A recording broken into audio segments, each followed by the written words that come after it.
yang hebat, betul-betul hebat, karena memang beliau ada orang yang berprestasi dan dia tidak pelit membagikan ilmunya seperti itu ya Bang ya. Tidak pelit membagikan ilmunya sampai anak-anak didiknya sampai sekarang ke tingkat provinsi ada ya Bang. Ada. Subhanallah.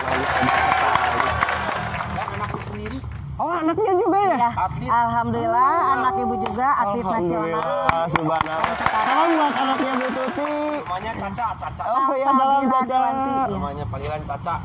Oke, sampai anak sendiri pun menjadi atlet ya. Hebat itu Bu Tuti di bidangnya. Yaitu, Alhamdulillah. jangan pernah menilai orang dari covernya, karena memang ketika seseorang melihat orang lain dari covernya, selamanya akan salah. Karena saya melihat Ibu Tuti, beliau adalah orang yang hebat. Ketika ada di dunia olahraga, belum tentu hanya sekedar menjadi guru olahraga ya Bu ya. Karena Ibu juga banyak segudang prestasi ternyata, subhanallah, hebat sekali. Terus Bu, lanjut, ada pengalaman yang menarik nih Bu, pengalaman yang menarik selama di SGO. Yang menarik mungkin karena memang kan ini yang lucu lah, yang lebih jadi yang nggak bisa Ibu lupain selama ini. Nah, Karena memang Ibu perempuan nih. Siap. Yang lucu kalau kita pembelajaran gulat. Oh ya, gulat, ya betul. Gulat, Mas Ase, Saya nggak mau nih kalau contohin ya, nanti. Mas Ase ya.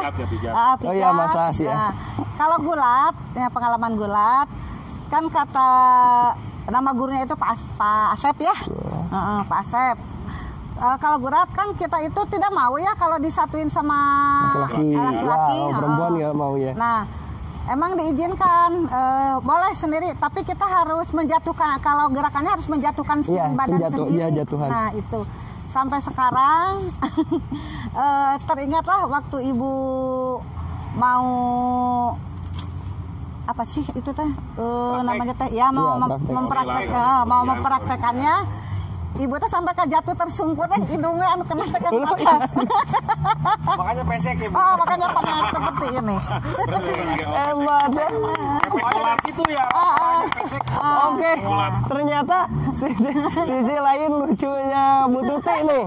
Jadi ketika beliau waktu itu mau ujian praktek ceritanya ya Bu ya, mau ujian praktek.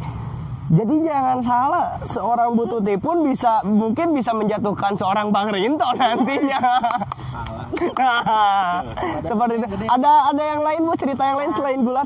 Gulat, terus Mas Ase. Oh iya, Mas As. Mas As Oke. ya. Yang nggak tahu Mas As itu kalau sekarang Pijat. praktik pijat, Pijat, itu ya. ada di perkuliahan ya Bu ya. Kalau kita ada kalau angkatan saya yang 2013 2012 ada itu masuknya perkuliahan. Kalau Ibu dulu mata pelajaran ya Bu ya masuknya. Ya, Itu bedanya. Nah, kalau itu kan suka disatuin ya laki-laki perempuan. Ya. Nah, kan kalau anak laki-laki masuk jaya ya. Aduh ya. Nah, diceritakannya juga malu atuh. Ada unsur gitu kan. Nah, kita teh terus gurunya kebetulan Pak Soleh kan tidak melihat ya. Tunanetranya ya, tunanetra. Jadi kan anak-anak kan malah main-main. Ini pijit ini. Nah, anak-anak mah kan kalau perempuan mah bener ya. Kalau laki-laki mah kan kemana we? Emang laki-laki sama laki-laki sampaikan ke Di sensor dikit. pokoknya kan pokoknya sampai Kayak yang tidak diharuskan lah ya Bu ya. Diharuskan ya, jadi kan Ya nggak usah dicontoh. nah terus jadi ibu teh kan sama teman ibu teh jadi sieun perempuannya kebetulan pas ibu cuma 3 orang. Ya kita mah keluar weh, dah sieun tinggal di mana. Jadi jarang ragu. Nah itu aku bakal keureuy mah. Kejangkungin. Terus ibu sama teman ibu keluar weh. Nah dari situ ibu teh kalau masa teh ibu suka ikut suka enggak ada sieun gitu, konggulan gitu. Jadi mungkin karena kita ada di dunia olahraga dengan laki-laki dan perempuan di dunia olahraga ya kita disamaratakan ya Bu ya. Itu, jadi kita itu laki sama perempuan kayak saudara. Ya gitu. seperti itu. Apalagi kekeluargaan orang-orang olahraga dari dulu sampai sekarang dekat banget ya Bu ya. Ya sampai sekarang ya gimana? Karena memang ketika ada gimmick atau bercanda antara perempuan dan laki-laki itu sudah hal yang biasa saja ya Pak ya, sudah hal yang biasa saja, wajar-wajar saja karena memang orang-orang olahraga itu dicetak menjadi orang yang bermental baja ya Bu ya, betul ya Bu ya. Karena memang ketika pengalaman Ibu tadi seperti itu adalah suatu hal yang wajar ketika ada di dunia olahraga. Belum tentu kalau misalkan itu ada di dunia maksudnya di guru-guru lain ya Bu ya, belum tentu gitu ya. Alhamdulillah karena memang kita sebagai guru-guru olahraga mempunyai ikatan yang berbeda ya, punya chemistry punya chemistry ya. Selanjutnya Bu ada lagi? Ada renang. Nah renang kayaknya seru nih kalau pengalaman renang Bu. Renang ya, Ibu tapi itu ikut renang kalau sama guru yang semester 1 itu kelas 1 sama Pak Ishak ya. Jadi renang kan yang penting mah asal bisa ya, gaya kumaha oge teu nanaon. Nah, terus naik ke kelas 2 diganti sama Pak Bandi. Ya. Kan kalau Pak Bandi itu semua gerakan tuh harus bisa ya. Dari gerakan gaya bebas, kupu-kupu, gaya katak ya, yang kayak dolphin ya, nah gitu harus bisa. Nah kan Ibu teh nggak bisa, Ibu bisanya cuma gaya bebas sama gaya kupu-kupu. Nah ceritanya teh, terus malah injak air teh ya, kan Ibu sok tekerlepnya. Nah itu tenggelam ya, yang nggak tahu tekerlep itu tenggelam. Tekerlep alias tenggelam. Nah terus Ibu tuh mikir, kumahanya jabani dia udah gue. Kalau itu teh diudag, ayo cepat tuti, iya Pak bener. Aduh. Nah ada teman Ibu, dia naik kelas 3, Pak Dana dia namanya. Nah dia itu waktu Ibu lagi duduk, kemudian ngarah Ibu bisa munti kerlepnya bisa berdiri gitu ya. Da eta mah Ibu kercalik dipangkul dibalangkeun eta ka tengah kolam. Yang nggak tahu dibalangin itu dilemparin. Jadi ceritanya gini, kalau versi bahasa Indonesia aja. Dilempar. Ini unik, hebat. Nah, ini ke tengah kolam. Sampai ka Ibu teh kerebek. Di sana teh. Tuti eta cenah kakina. Gerakin. Siga gogog cenah. Sok siga ini gogog sok cenah koes. Ya Ibu teh kokoesan, gini. Akhirnya bisa ya Bu ya. Alhamdulillah. Nah itu pengalaman dari situ. Asalnya Ibu mau marah ke teman Ibu itu, malah Ibu teh ya jadi bisa. Alhamdulillah. Itulah pembelajaran di dunia olahraga. Kadang-kadang kita jahil atau ada gimmick seperti tadi cerita Bu Tuti. Kalau versi di bahasa Indonesia kan seperti oleh saya. Jadi ceritanya Ibu lagi duduk, dilemparin sama temennya ke tengah kolam, yang kondisinya mungkin dalam, dilemparkan, terus diteriakin, disuruh kakinya digerakin, dan alhamdulillah malah jadi ilmu ya Bu ya. Jadi ilmu Ibu dan bisa berenang. Ternyata subhanallah hebat sekali. Itulah pengalaman gak terduga, ilmu-ilmu pembelajaran yang tidak terduga ada di dunia olahraga. Yang nggak mungkin di dunia lain mungkin ada atau enggak gitu. Itulah dunia olahraga seperti itu ya Bu ya. Ya karena kalau di olahraga itu dari SGO ya semua dari adik kelas, kakak kelas, kalau satu bidang studinya nggak bisa, yang praktek, alhamdulillah dia itu menginginkan. Misal Ibu nggak bisa renang, Ibu teh kudu bisa, sok diajak gitu. Hebat ya. Alhamdulillah. Jadi saling merangkul ya Bu ya. Gitu. Jadi ulah sampaikan ke ayah model Ibu nggak bisa renang roesan terus dilelep-lelep sama dibiarkan saja ya Bu ya. Roesan itu apa ya? Jadi badan terkerelep yang berenang bergerak tidak ada arah ya Bu ya kalau bahasa kita. Panik. Oke, selanjutnya tadi cerita pengalaman di SGO sudah, di sekolah sudah, dengan prestasinya sudah. Sekarang karena Ibu adalah wanita pertama di podcast di channel ini, Ibu podcast pertama, saya tanya bagaimana Ibu Tuti, sosok Ibu Tuti di rumah itu seperti apa sih? Kalau tadinya kalau ada anak Ibu saya pengen tanya seperti itu, cuman karena nggak ada anak Ibu saya pengen tahu langsung aja dari Ibunya. Bagaimana sih sosok Ibu Tuti di rumah? Ya Ibu kalau di rumah ya sesuai dengan ibu rumah tangga. Subhanallah. Harus mengurus anak, semua isi rumah. Tidak lepas dari tanggung jawab dan kewajiban ya Bu ya. Gitu.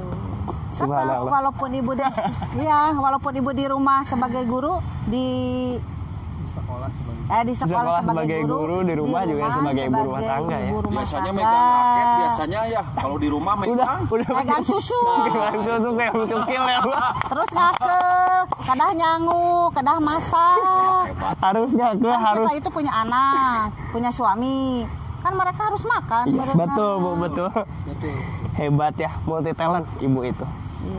Ibu kalau saya lihat Bu Tuti adalah seorang ibu yang hebat. Dengan seorang pendidik di sekolah, guru olahraga, sebagai pelatih juga ya Bu ya, pelatih badminton, sebagai ibu rumah tangga juga di rumah.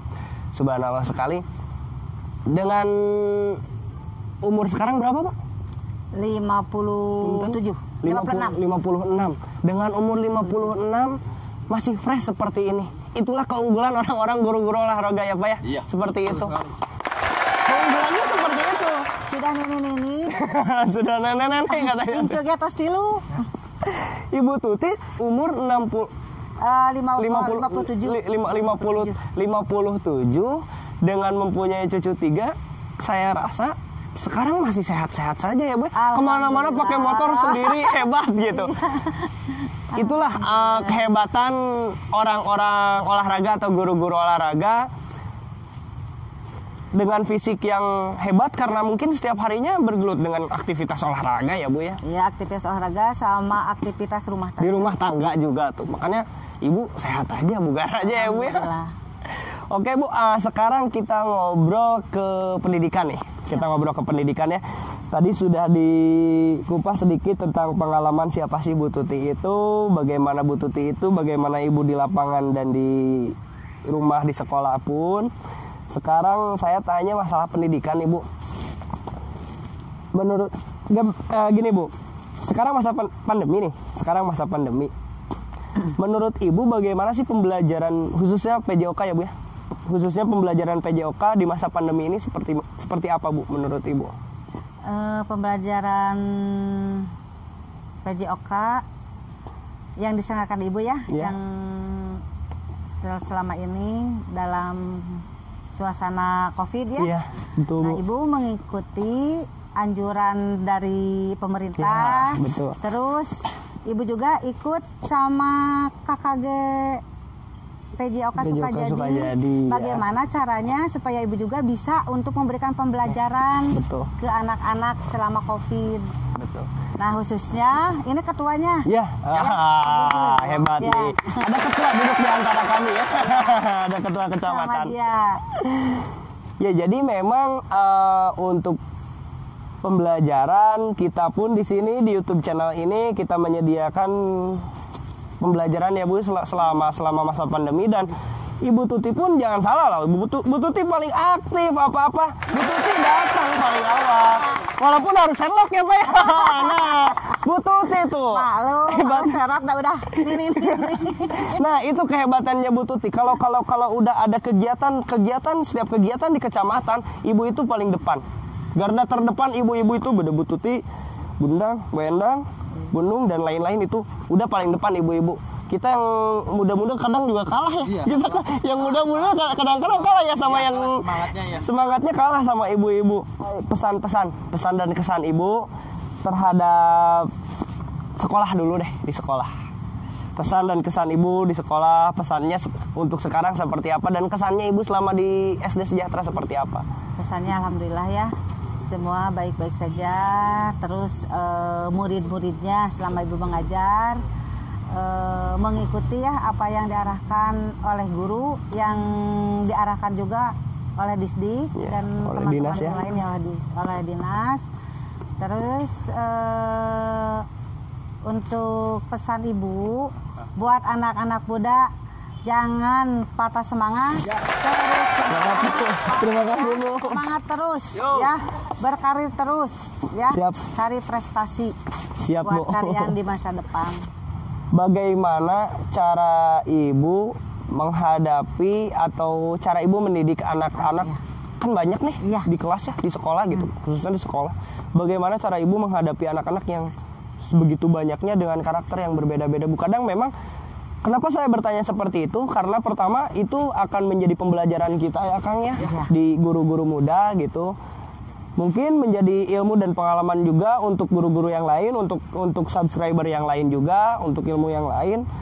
Karena memang saya pribadi masih baru di dunia pendidikan ini, menjadi guru olahraga ini. Jadi saya butuh sekali Bu ilmu dan pengalaman dari ibu-ibu, dari bapak-bapak yang ada di sini.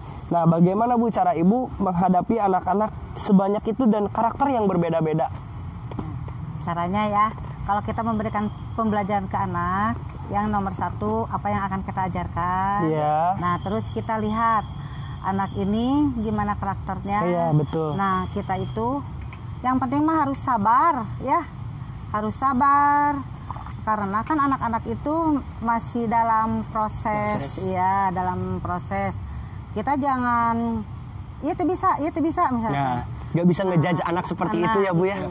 Jadi kita itu harus, yang penting mah intinya mah sabar lah, lihat anak-anak. Harus lebih sabar ya Bu ya menghadapi. Karena kan anak-anak itu apalagi kalau pembelajaran olahraga, terus pembelajaran pengetahuan yang dikasih seperti guru kelas ya.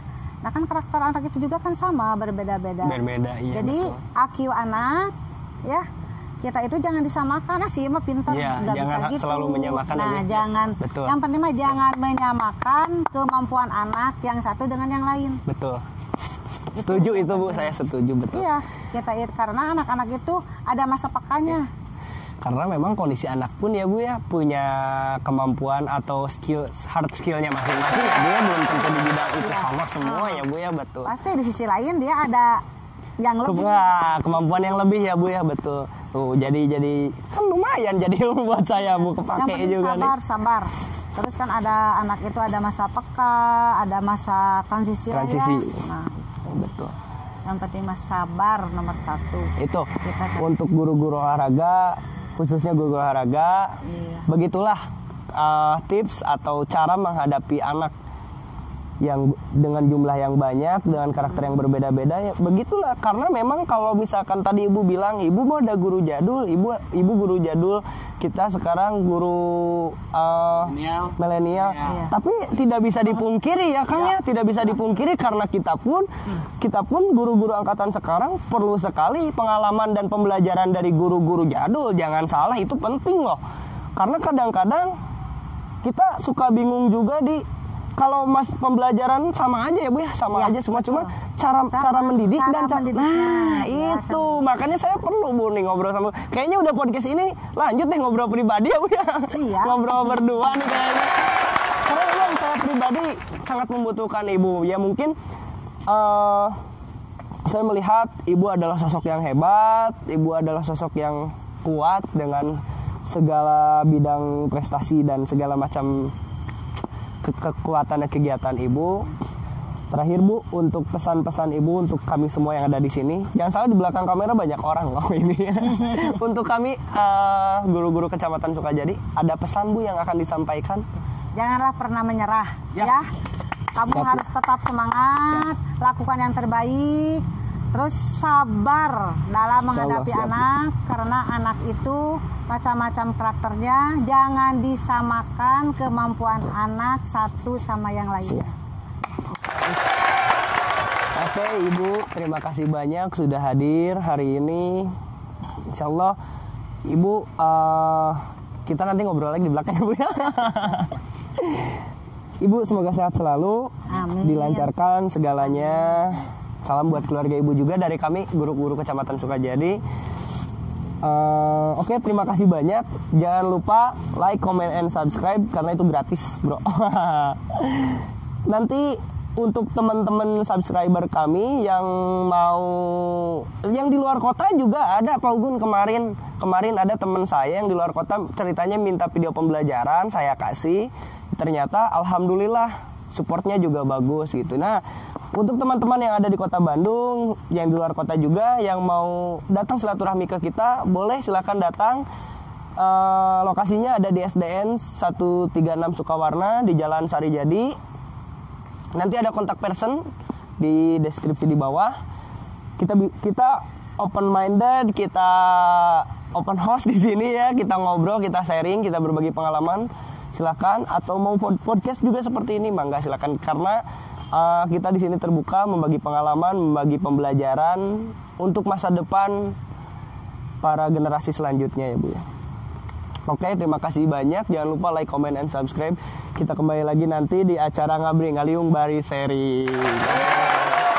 Bye. Bu, nuhun.